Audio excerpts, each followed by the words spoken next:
Assalamualaikum warahmatullahi wabarakatuh. Selamat datang di Voice Islami.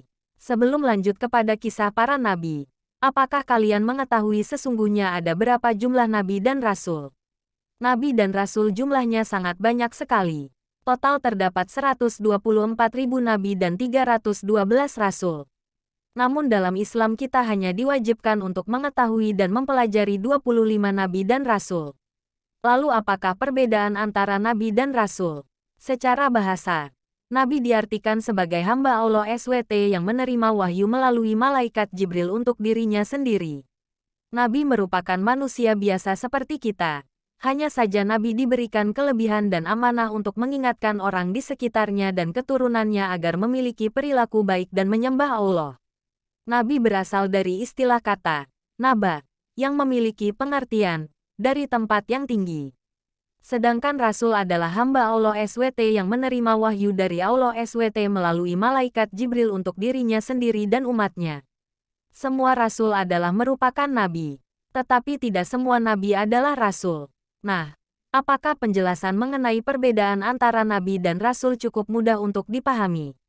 Tentu mudah bukan? Nah, bagi kalian yang ingin mengetahui lebih dalam tentang nabi dan Rasul, berikut akan diulas mengenai salah satu dari 25 nabi yang wajib untuk diketahui bagi umat muslim.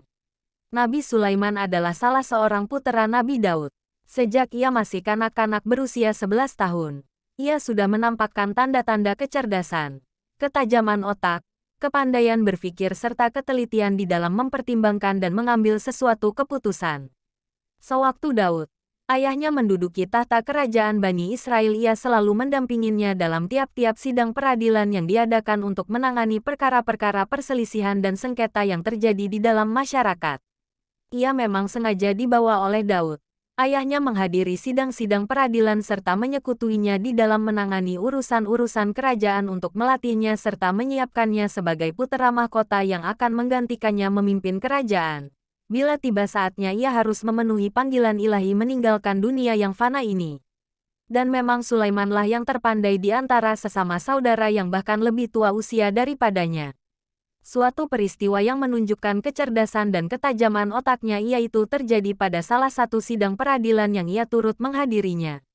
Dalam persidangan itu dua orang datang mengadu meminta Nabi Daud mengadili perkara sengketa mereka, yaitu bahwa kebun tanaman salah seorang dari kedua lelaki itu telah dimasuki oleh kambing-kambing ternak kawannya di waktu malam yang mengakibatkan rusak binasanya perkarangannya yang sudah dirawatnya begitu lama sehingga mendekati masa menuainya. Kawan yang diadukan itu mengakui kebenaran pengaduan kawannya dan bahwa memang hewan ternakannya lah yang merusak binasakan kebun dan perkarangan kawannya itu. Dalam perkara sengketa tersebut, Daud memutuskan bahwa sebagai ganti rugi yang dideritai oleh pemilik kebun akibat pengrusakan kambing-kambing peliharaan tetangganya, maka pemilik kambing-kambing itu harus menyerahkan binatang peliharaannya kepada pemilik kebun sebagai ganti rugi yang disebabkan oleh kecuaiannya menjaga binatang ternakannya. Akan tetapi Sulaiman yang mendengar keputusan itu yang dijatuhkan oleh ayahnya itu yang dirasa kurang tepat berkata kepada si ayah, "Wahai ayahku, menurut pertimbanganku keputusan itu sepatut berbunyi sedemikian. Kepada pemilik perkarangan yang telah binasa tanamannya diserahkanlah hewan ternak jirannya untuk dipelihara, diambil hasilnya dan dimanfaatkan bagi keperluannya.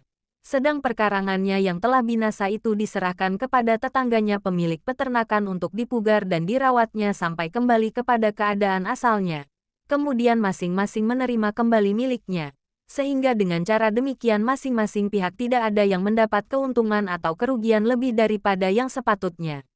Keputusan yang diusulkan oleh Sulaiman itu diterima baik oleh kedua orang yang menggugat dan digugat dan disambut oleh para orang yang menghadiri sidang dengan rasa kagum terhadap kecerdasan dan kepandaian Sulaiman yang walaupun masih muda usianya telah menunjukkan kematangan berpikir dan keberanian melahirkan pendapat walaupun tidak sesuai dengan pendapat ayahnya. Peristiwa ini merupakan permulaan dari sejarah hidup Nabi Sulaiman yang penuh dengan mukjizat kenabian dan kurnia Allah yang dilimpahkan kepadanya dan kepada ayahnya Nabi Daud. Sejak masih berusia muda Sulaiman telah disiapkan oleh Daud untuk menggantikannya untuk menduduki tahta singgasana kerajaan Bani Israel. Abang Sulaiman yang bernama Absyalum tidak merelakan dirinya dilangkahi oleh adiknya. Ia beranggapan bahwa dialah yang sepatutnya menjadi putera mahkota dan bukan adiknya yang lebih lemah fisikalnya dan lebih muda usianya serta belum banyak mempunyai pengalaman hidup seperti dia. Karenanya ia menaruh dendam terhadap ayahnya yang menurut anggapannya tidak berlaku adil dan telah memperkosa haknya sebagai pewaris pertama dari tahta kerajaan Bani Israel. Absalom berketetapan hati akan memberontak terhadap ayahnya dan akan berjuang bermati-matian untuk merebut kekuasaan dari tangan ayahnya atau adiknya apapun yang harus ia korbankan untuk mencapai tujuan itu. Dan sebagai persiapan bagi rancangan pemberontakannya itu, dari jauh-jauh ia berusaha mendekati rakyat, menunjukkan kasih sayang dan cintanya kepada mereka menolong menyelesaikan masalah-masalah yang mereka hadapi serta mempersatukan mereka di bawah pengaruh dan pimpinannya. Ia tidak jarang bagi memperluaskan pengaruhnya. Berdiri di depan pintu istana mencegat orang-orang yang datang ingin menghadap raja dan ditanganinya sendiri masalah-masalah yang mereka minta penyelesaian. Setelah merasa bahwa pengaruhnya sudah meluas di kalangan rakyat Bani Israel dan bahwa ia telah berhasil memikat hati sebahagian besar dari mereka, Absalom menganggap bahwa saatnya telah tiba untuk melaksanakan rencana rampasan kuasa dan mengambil alih kekuasaan dari tangan ayahnya dengan paksa. Lalu ia menyebarkan mata-matanya ke seluruh pelosok negeri menghasut rakyat dan memberi tanda kepada penyokong-penyokong rencananya, bahwa bila mereka mendengar suara bunyi terompet, maka haruslah mereka segera berkumpul, mengerumuninya kemudian mengumumkan pengangkatannya sebagai Raja Bani Israel menggantikan Daud ayahnya. Syahdan pada suatu pagi hari dikala Daud duduk di serambi istana berbincang-bincang dengan para pembesar dan para penasihat pemerintahannya. Terdengarlah suara bergemuruh rakyat bersorak-sorai meneriakkan pengangkatan Absalom sebagai Raja Bani Israel menggantikan Daud yang dituntut turun dari tahtanya. Keadaan kota menjadi kacau bilau dilanda huru-hara keamanan tidak terkendalikan dan perkelahian terjadi di mana-mana antara orang yang pro dan yang kontra dengan kekuasaan Absalom. Nabi Daud merasa sedih melihat keributan dan kekacauan yang melanda negerinya, akibat perbuatan puterannya sendiri. Namun ia berusaha menguasai emosinya dan menahan diri dari perbuatan dan tindakan yang dapat menambah parahnya keadaan. Ia mengambil keputusan untuk menghindari pertumpahan darah yang tidak diinginkan. Keluar meninggalkan istana dan lari bersama-sama pekerjanya menyeberang sungai Jordan menuju Bukit Zaitun. Dan begitu Daud keluar meninggalkan kota Yerusalem, masuklah Absalom diiringi oleh para pengikutnya ke kota dan segera menduduki istana kerajaan.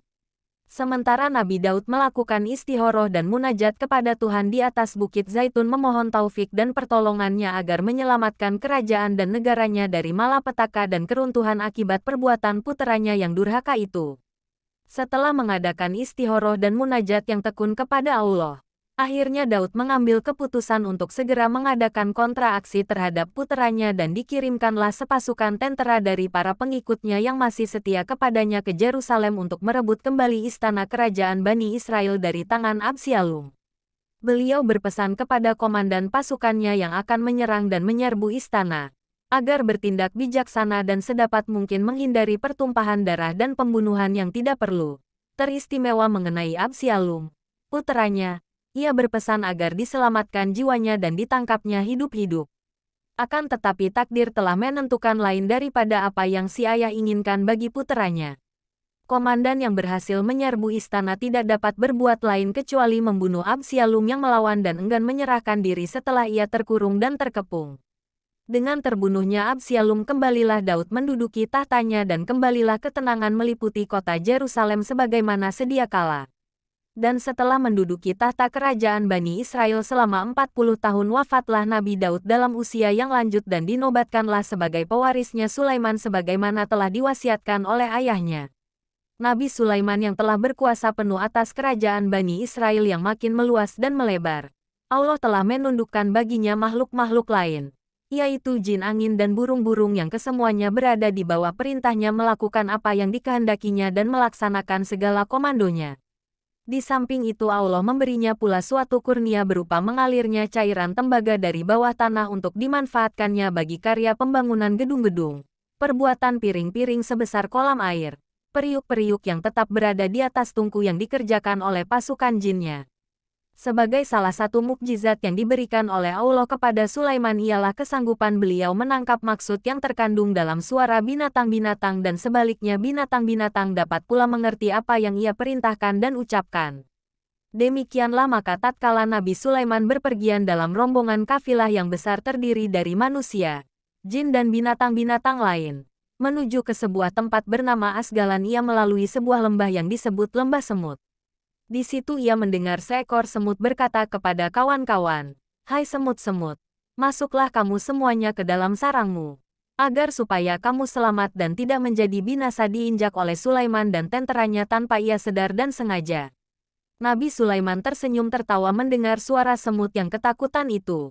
Ia memberitahu hal itu kepada para pengikutnya seraya bersyukur kepada Allah atas kurnia-Nya yang menjadikan ia dapat mendengar serta menangkap maksud yang terkandung dalam suara semut itu. Ia merasa takjub bahwa binatang pun mengerti bahwa nabi-nabi Allah tidak akan mengganggu sesuatu makhluk dengan sengaja dan dalam keadaan sadar. Setelah Nabi Sulaiman membangunkan Baitul Maqdis dan melakukan ibadah haji sesuai dengan nazarnya, pergilah ia meneruskan perjalanannya ke Yaman. Setibanya di sana, ibu kota Yaman, ia memanggil burung hudhud, sejenis burung pelatuk, untuk disuruh mencari sumber air di tempat yang kering tandus itu.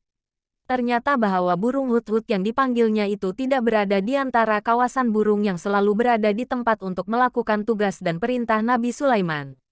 Nabi Sulaiman marah dan mengancam akan mengajar burung hudhud yang tidak hadir itu bila ia datang tanpa alasan dan uzur yang nyata. Berkata burung hudhud yang hinggap di depan Sulaiman sambil menundukkan kepala ketakutan, "Aku telah melakukan penerbangan pengintaian dan menemukan sesuatu yang sangat penting untuk diketahui oleh Paduka Tuan. Aku telah menemukan sebuah kerajaan yang besar dan mewah di negeri Saba yang dikuasai dan diperintah oleh seorang ratu. Aku melihat seorang ratu itu duduk di atas sebuah tahta yang megah bertaburkan permata yang berkilauan.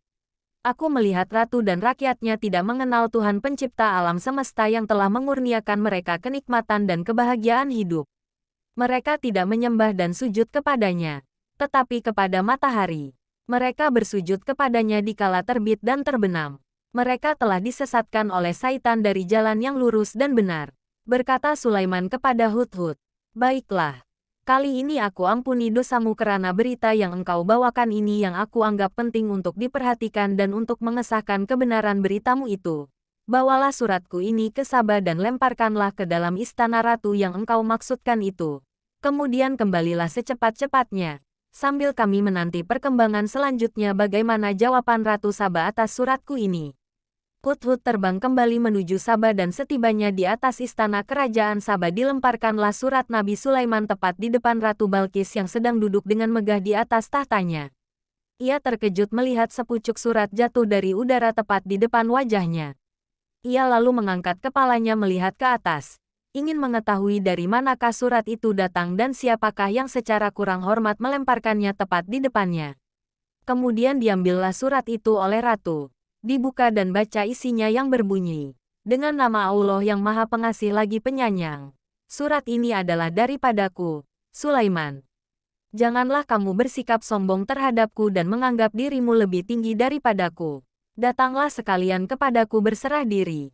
Setelah dibacanya berulang kali surat Nabi Sulaiman, Ratu Balkis memanggil para pembesarnya dan para penasihat kerajaan berkumpul untuk memusyawarahkan tindakan apa yang harus diambil sehubungan dengan surat Nabi Sulaiman yang diterimanya itu. Berkatlah para pembesar itu ketika diminta pertimbangannya, "Wahai Paduka Tuan Ratu, kami adalah putera-putera yang dibesarkan dan dididik untuk berperang dan bertempur dan bukan untuk menjadi ahli pemikir atau perancang yang patut memberi pertimbangan atau nasihat kepadamu. Kami menyerahkan kepadamu untuk mengambil keputusan yang akan membawa kebaikan bagi kerajaan dan kami akan tunduk dan melaksanakan segala perintah dan keputusanmu tanpa ragu. Kami tidak akan gentar menghadapi segala ancaman dari manapun datangnya demi menjaga keselamatanmu dan keselamatan kerajaanmu." Ratu Balkis menjawab, "Aku memperoleh kesan dari uraianmu bahwa kamu mengutamakan cara kekerasan dan kalau perlu kamu tidak akan gentar masuk medan perang melawan musuh yang akan menyerbu. Aku sangat berterima kasih atas kesetiaanmu kepada kerajaan dan kesediaanmu menyabung nyawa untuk menjaga keselamatanku dan keselamatan kerajaanku. Akan tetapi aku tidak sependirian dengan kamu sekalian. Menurut pertimbanganku, Lebih bijaksana bila kami menempuh jalan damai dan menghindari cara kekerasan dan peperangan. Sebab bila kami menentang secara kekerasan dan sampai terjadi perang dan musuh kami berhasil menyerbu masuk kota-kota kami, maka niscaya akan berakibat kerusakan dan kehancuran yang SGT menyedihkan. Mereka akan menghancur binasakan segala bangunan, memperhambakan rakyat dan merampas segala harta milik dan peninggalan nenek moyang kami. Hal yang demikian itu adalah merupakan akibat yang wajar dari tiap peperangan yang dialami oleh sejarah manusia dari masa ke semasa. Maka menghadapi surat Sulaiman yang mengandung ancaman itu, aku akan coba melunakkan hatinya dengan mengirimkan sebuah hadiah kerajaan yang akan terdiri dari barang-barang yang berharga dan bermutu tinggi yang dapat mempesonakan hatinya dan menyilaukan matanya, dan aku akan melihat bagaimana ia memberi tanggapan dan reaksi terhadap hadiahku itu dan bagaimana ia menerima utusanku di istananya. Selagi Ratu Balqis siap-siap mengatur hadiah kerajaan yang akan dikirim kepada Sulaiman dan memilih orang-orang yang akan menjadi utusan kerajaan membawa hadiah, tibalah hinggap di depan Nabi Sulaiman burung pengintai Hudhud memberitakan kepadanya rancangan Balqis untuk mengirim utusan membawa hadiah baginya sebagai jawaban atas surat beliau kepadanya. Setelah mendengar berita yang dibawa oleh Hudhud itu, Nabi Sulaiman mengatur rencana penerimaan utusan Ratu Balqis dan memerintahkan kepada pasukan jinnya agar menyediakan dan membangunkan sebuah bangunan yang megah yang tiada taranya yang akan menyilaukan mata perutusan Balqis bila mereka tiba. Tatkala perutusan Ratu Balqis datang, diterimalah mereka dengan ramah tamah oleh Sulaiman, dan setelah mendengar uraian mereka tentang maksud dan tujuan kedatangan mereka dengan hadiah kerajaan yang dibawanya, berkatalah Nabi Sulaiman, "Kembalilah kamu dengan hadiah-hadiah ini kepada ratumu. Katakanlah kepadanya bahwa Allah telah memberiku rezeki dan kekayaan yang melimpah ruah dan mengurniaiku dengan kurnia dan nikmat yang tidak diberikannya kepada seseorang dari makhluknya. Di samping itu aku telah diutuskan sebagai nabi dan rasulnya dan dianugerahi kerajaan yang luas yang kekuasaanku tidak sahaja berlaku atas manusia tetapi mencakup juga jenis makhluk jin dan binatang-binatang. Maka bagaimana aku akan dapat dibujuk dengan harta benda dan hadiah serupa ini? Aku tidak dapat dilalaikan dari kewajiban dakwah kenabianku oleh harta benda dan emas walaupun sepenuh bumi ini. Kamu telah disilaukan oleh benda dan kemegahan duniawi, sehingga kamu memandang besar hadiah yang kamu bawakan ini dan mengira bahwa akan tersilaulah mata kami dengan hadiah ratumu. Pulanglah kamu kembali dan sampaikanlah kepadanya bahwa kami akan mengirimkan bala tentera yang sangat kuat yang tidak akan terkalahkan ke negeri Sabah dan akan mengeluarkan ratumu dan pengikut-pengikutnya dari negerinya sebagai orang-orang yang hina dina yang kehilangan kerajaan dan kebesarannya, jika ia tidak segera memenuhi tuntutanku dan datang berserah diri kepadaku." Perutusan Balqis kembali melaporkan kepada ratunya apa yang mereka alami dan apa yang telah diucapkan oleh Nabi Sulaiman. Balqis berpikir, jalan yang terbaik untuk menyelamatkan diri dan kerajaannya ialah menyerah saja kepada tuntutan Sulaiman dan datang menghadap dia di istananya. Nabi Sulaiman berhasrat akan menunjukkan kepada Ratu Balqis bahwa ia memiliki kekuasaan gaib di samping kekuasaan lahirnya dan bahwa apa yang dia telah ancamkan melalui rombongan perutusan bukanlah ancaman yang kosong. Maka bertanyalah beliau kepada pasukan jinnya, siapakah di antara mereka yang sanggup mendatangkan tahta Ratu Balqis sebelum orangnya datang berserah diri? Berkata Ifrit, seorang jin yang tercerdik, aku sanggup membawa tahta itu dari istana Ratu Balqis sebelum engkau sempat berdiri dari tempat dudukimu. Aku adalah pesuruhmu yang kuat dan dapat dipercayai. Seorang lain yang mempunyai ilmu dan hikmah nyeletuk berkata, aku akan membawa tahta itu ke sini sebelum engkau sempat memejamkan matamu. Ketika Nabi Sulaiman melihat tahta Balqis sudah berada di depannya, berkatalah ia, ini adalah salah satu kurnia Tuhan kepadaku untuk mencoba apakah aku bersyukur atas kurnianya itu atau mengingkarinya. Karena barang siapa bersyukur maka itu adalah semata-mata untuk kebaikan dirinya sendiri dan barang siapa mengingkari nikmat dan kurnia Allah, ia akan rugi di dunia dan di akhirat dan sesungguhnya Allah Maha Kaya lagi Maha Mulia. Menyongsong kedatangan Ratu Balqis, Nabi Sulaiman memerintahkan orang-orangnya agar mengubah sedikit bentuk dan warna tahta ratu itu yang sudah berada di depannya. Kemudian setelah ratu itu tiba beserta pengiring-pengiringnya, bertanyalah Nabi Sulaiman seraya menundingkan kepada tahtanya, serupa inikah tahtamu? Balqis menjawab, seakan-akan ini adalah tahtaku sendiri. Seraya bertanya-tanya dalam hatinya, Bagaimana mungkin bahwa tahtanya berada di sini padahal ia yakin bahwa tahta itu berada di istana tatkala ia bertolak meninggalkan Sabah. Selagi Balqis berada dalam keadaan kacau pikiran, kehairanan melihat tahta kerajaannya sudah berpindah ke istana Sulaiman. Ia dibawa masuk ke dalam sebuah ruangan yang sengaja dibangun untuk penerimaannya. Lantai dan dinding-dindingnya terbuat dari kaca putih. Balqis segera menyingkapkan pakaiannya ke atas betisnya ketika berada dalam ruangan itu, mengira bahwa ia berada di atas sebuah kolam air yang dapat membasahi tubuh dan pakaiannya. Berkata Nabi Sulaiman kepadanya, "Engkau tidak usah menyingkap pakaianmu. Engkau tidak berada di atas kolam air. Apa yang engkau lihat itu adalah kaca-kaca putih yang menjadi lantai dan dinding ruangan ini." "Oh, Tuhanku." Balqis berkata menyadari kelemahan dirinya terhadap kebesaran dan kekuasaan Tuhan yang dipertunjukkan oleh Nabi Sulaiman. "Aku telah lama tersesat berpaling daripadamu, melalaikan nikmat dan kurniamu, merugikan dan menzalimi diriku sendiri sehingga terjatuh dari cahaya dan rahmatmu. Ampunilah aku berserah diri kepada Sulaiman nabimu dengan ikhlas dan keyakinan penuh. Kasihanilah diriku wahai Tuhan yang maha pengasih dan maha penyayang."